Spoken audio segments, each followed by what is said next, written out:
Bienvenue sur People Network, où je vous accueille aujourd'hui à l'Atelier Grognard, à Rueil-Malmaison, où une exposition de près de 100 œuvres m'est consacrée.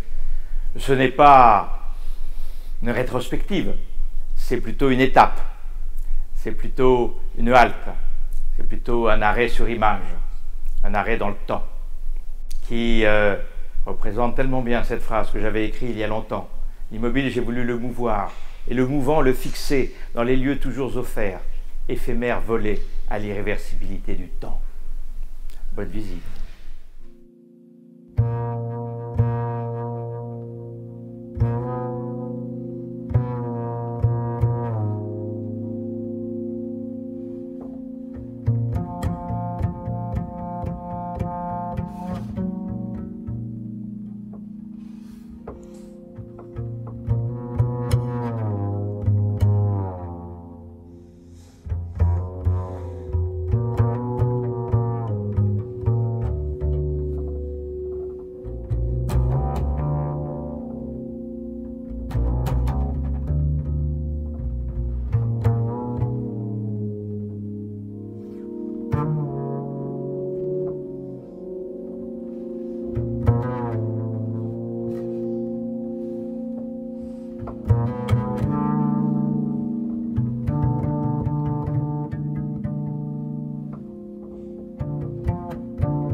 Cette photo illustre tellement bien une phrase de Paul Cézanne qui disait « Peindre signifie penser avec son pinceau ».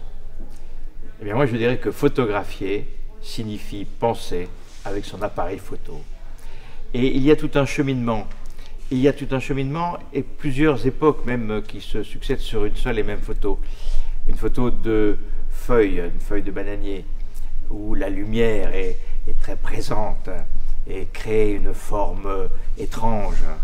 Ensuite, à côté, sur la même photographie, il y a superposé une photo de building, une photo de pierre, une photo de fenêtre prise en Australie. Et tout à côté, ou plutôt entre les deux portraits d'enfants malgaches au cours d'un voyage où je réalisais un film à partir de photos sur ce pays magnifique. Et j'ai eu envie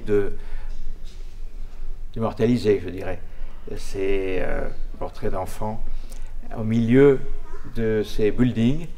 C'est ainsi à la fois le figuratif et puis peut-être un petit pas vers l'abstraction.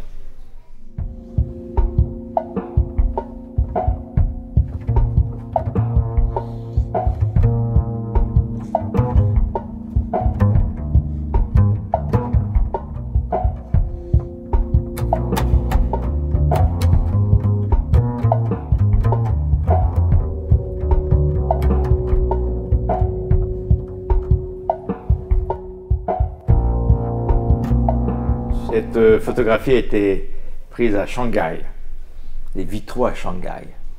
C'était pas loin de mon hôtel, comme je le fais souvent. Je prends les appareils photo et je marche autour de l'hôtel et je vois une petite église. Dans cette église, il y avait du papier collé sur du verre, du papier qui représentait des vitraux mais qui n'en était pas vraiment. Néanmoins, il y avait une lumière qui m'a intéressé. Et j'ai fait une superposition, une surimpression, 4 prises de vue sur le même négatif, en retournant l'appareil. Et ensuite, lorsque la photo est sortie du laboratoire, il y avait trop de noir au milieu. J'ai donc remultiplié cette photo 2 fois, et puis 3 fois. Et ça donne cette œuvre abstraite, faite de lumière, de couleurs, de vert, de transparence.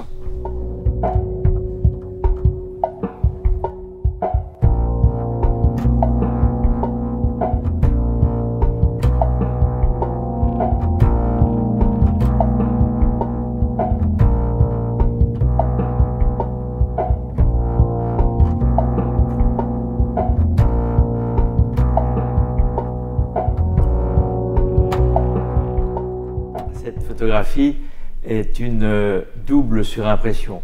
On pourrait penser qu'il y en a plein, parce qu'il y a effectivement 16 photos sur ce panneau photographique. C'est d'ailleurs une pièce unique, mais chaque photo représente le toit de l'aéroport de Marrakech, un jour où il y avait un ciel bleu, bleu, bleu et une très belle lumière.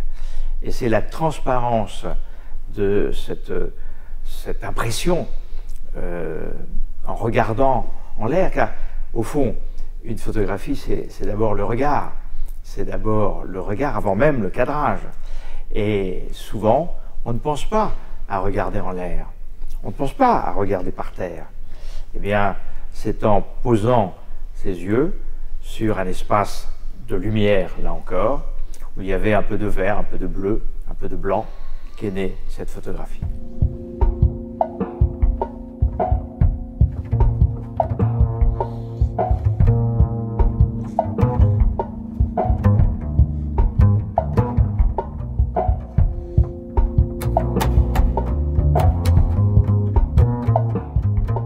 Ces deux photographies sont intéressantes parce qu'elles montrent bien une certaine évolution entre le figuratif et l'abstraction.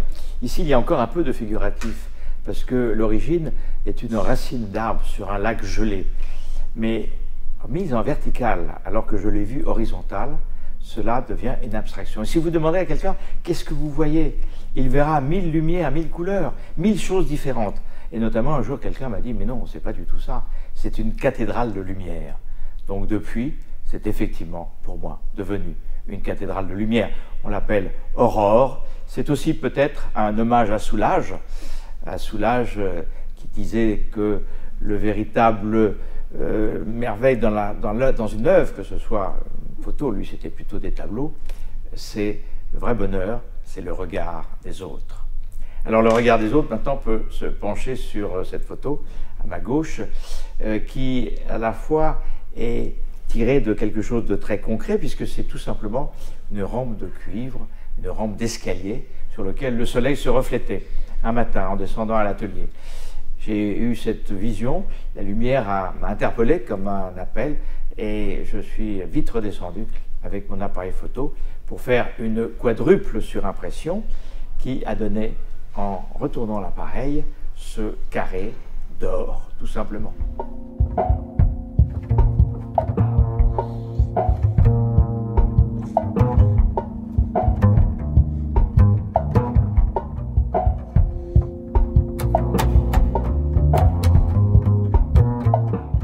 Ce que j'aime par-dessus tout, c'est, comme disait Jack Lang, composer des surimpressions insolites qui libèrent l'imagination du spectateur.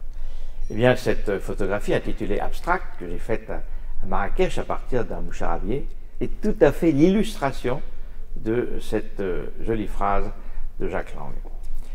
Plusieurs photos, grâce à la surimpression sur de l'argentique. L'argentique, attention, ce n'est pas du numérique. Et puis, les facettes qui se retournent, une photo prise de près, une photo prise de plus loin, donne naissance à cette abstraction.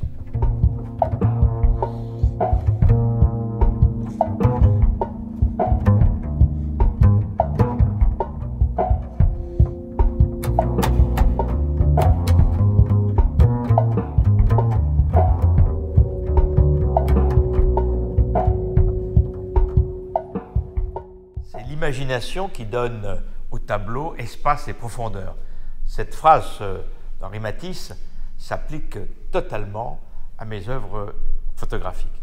Ici, on voit sur la droite une création multiple d'un reflet de métal, d'un reflet de soleil sur un morceau de métal qui a une forme légèrement arrondie. Je l'ai multiplié 6 fois, je l'ai remultiplié en la faisant plus petite et cette photo aurait pu s'appeler Hommage à Fontana. Elle date de 2016. À côté, nous trouvons sur une photographie en diptyque que j'ai réalisée en 1988. On voit l'espace-temps qui est entre ces deux œuvres. Et pourtant, déjà, il y a sur cette photographie beaucoup de choses à voir et de choses à imaginer. Je ne vais pas vous dire à partir de quoi je l'ai faite, mais par contre, si vous regardez de plus près, on peut voir des visages, on peut voir des casques, on peut voir des piliers, des pylônes, des croisements de fer. C'est une photographie à la fois calme et sereine, et pourtant, si on s'approche, elle est très tourmentée. C'est ce tourment qui entraîne bien souvent la création, et l'âme sensible du photographe ou du peintre n'est pas étrangère à une telle réalisation. La fabrication finale est aussi quelque chose de très important. C'est ce qu'on appelle du metal paper, et elle est recouverte d'altuglace. Le tout collé sur une planche d'aluminium. Il y a plusieurs procédés. Et il y a également du tirage mat, il y a également du chromalux, c'est-à-dire la possibilité d'imprimer directement sur l'aluminium. Et toutes ces techniques me permettent aussi de me réaliser dans la finalité de l'exposition de l'œuvre, parce que une photographie qui sort de l'appareil photo, c'est un petit carré 24-36 transparent. Alors, pour pouvoir l'exposer, pour pouvoir le montrer, pour pouvoir le faire partager, il faut évidemment des ateliers qui nous permettent de réaliser des grands panneaux avec beaucoup de qualité. Je suis très attaché à la qualité et à la finition d'une œuvre photographique. Et là, ces réalisations sont suivies par mon équipe, sous la direction de Chantal Ducerre-Bresson, qui va à l'atelier vérifier que c'est exactement les couleurs que je souhaite, que c'est exactement la finition telle que je la souhaite. C'est très important, rien ne se fait jamais au hasard, c'est un travail d'équipe, mais c'est aussi un travail de perfection. S'il y a le hasard de la rencontre dans la création photographique, dans la finition de l'œuvre, rien n'est laissé au hasard. Et je supervise jusqu'à la dernière minute, jusqu'à ce que la photographie sorte des ateliers, la finition, le collage, la dimension, de façon à avoir une œuvre qui signifie quelque chose et qui corresponde bien, non pas à ce que j'ai imaginé dès le départ, mais disons à ce que j'ai imaginé au fil de la construction de la création photographique, qui n'est pas qu'instantanée, qui est une multitude d'opérations qui se succèdent et qui ont chacune une très grande importance.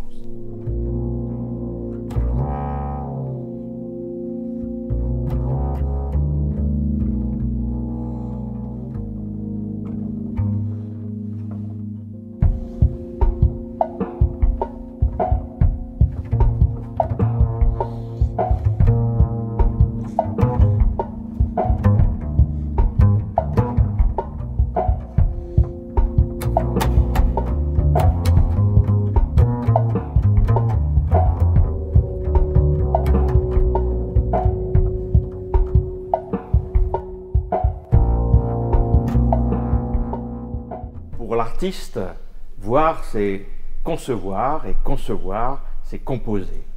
Cette phrase de Paul Cézanne s'applique parfaitement à la photo qui est derrière moi. J'ai vu dans un village en Italie, le soleil se refléter sur un angle de pierre. À partir de cet angle de pierre que j'ai superposé, je l'ai transformé, je lui ai donné une profondeur. J'ai composé une autre image qui aurait pu être faite ailleurs, mais qui a été faite là. C'est le secret de mon voyage, à la rencontre de la pierre et à la rencontre de la lumière.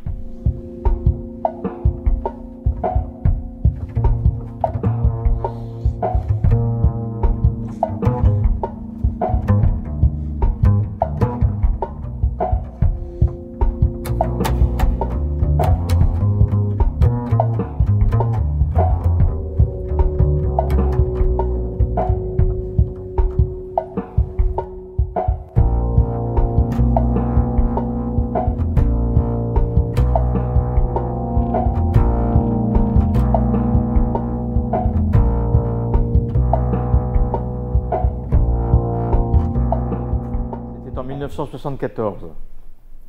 Je sortais à peine de l'école de l'air. J'ai eu la chance de rencontrer le conservateur du cabinet des estampes de la Bibliothèque nationale. Et je lui parle de mes photographies. Je démarrais à l'époque, c'était du grand angle, de l'infrarouge. Et je lui dis, venez voir mes photos, j'aimerais avoir votre avis. Il vient les voir, et là, il décide d'en acheter. Il dit, non, non, je veux vous les donner. Non, non, non, non, non, non, je veux les acheter. Vis-à-vis du cabinet, c'est mieux ainsi. Et il m'acheta une dizaine de tirages que j'ai vendus 50 francs à l'époque. 500 francs, c'était ma première vente à une institution. J'étais fier comme Artaban. Et puis les années passent, je le revois 20 ans après, par hasard. On se reconnaît, on se parle, on se souvient. Et là, je lui dis, ça me ferait tellement plaisir. Venez à mon atelier, venez choisir ce que vous voulez, mais cette fois-ci, ne me forcez pas, c'est moi qui les offre. Il vient, il est ravi, il fait son choix. Qu'est-ce que vous avez évolué? On croirait que c'est un autre photographe. Et puis, quelques années plus tard encore, là, cette fois-ci, c'est le président de la Bibliothèque nationale qui avait entendu parler de mes photographies et qui vient à une des expositions, qui me dit c'est un travail intéressant. Et là, de nouveau, premier achat, deuxième, une donation, et là, c'est encore une donation, et c'est ce qui se trouve derrière nous. Il y a des photos originales, tirées à 50 exemplaires. Le numéro 1 de chacune de ces photographies est archivé au cabinet des estampes et de la photographie, car depuis, le cabinet de la photographie est né à la Bibliothèque nationale.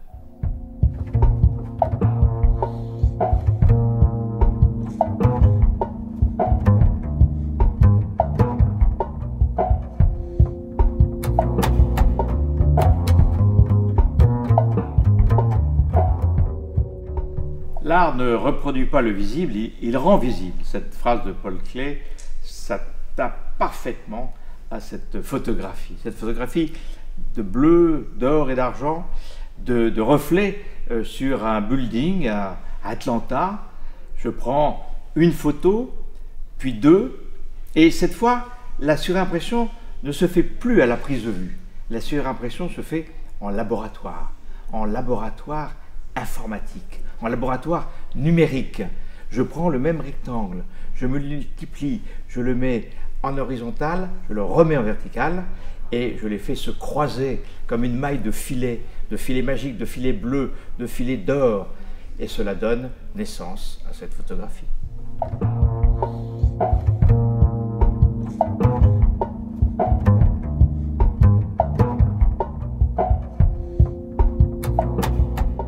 La création est partout.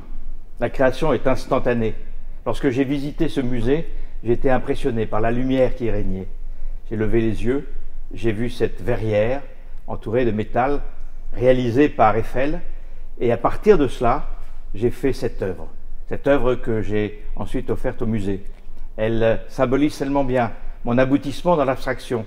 Comment parler avec le verre, avec le fer, avec la lumière. Et puis, cela illustre, au fond, tellement bien cette si jolie phrase de Cartier-Bresson qui dit « Photographier, c'est mettre sur la même ligne de mire la tête, l'œil et le cœur ».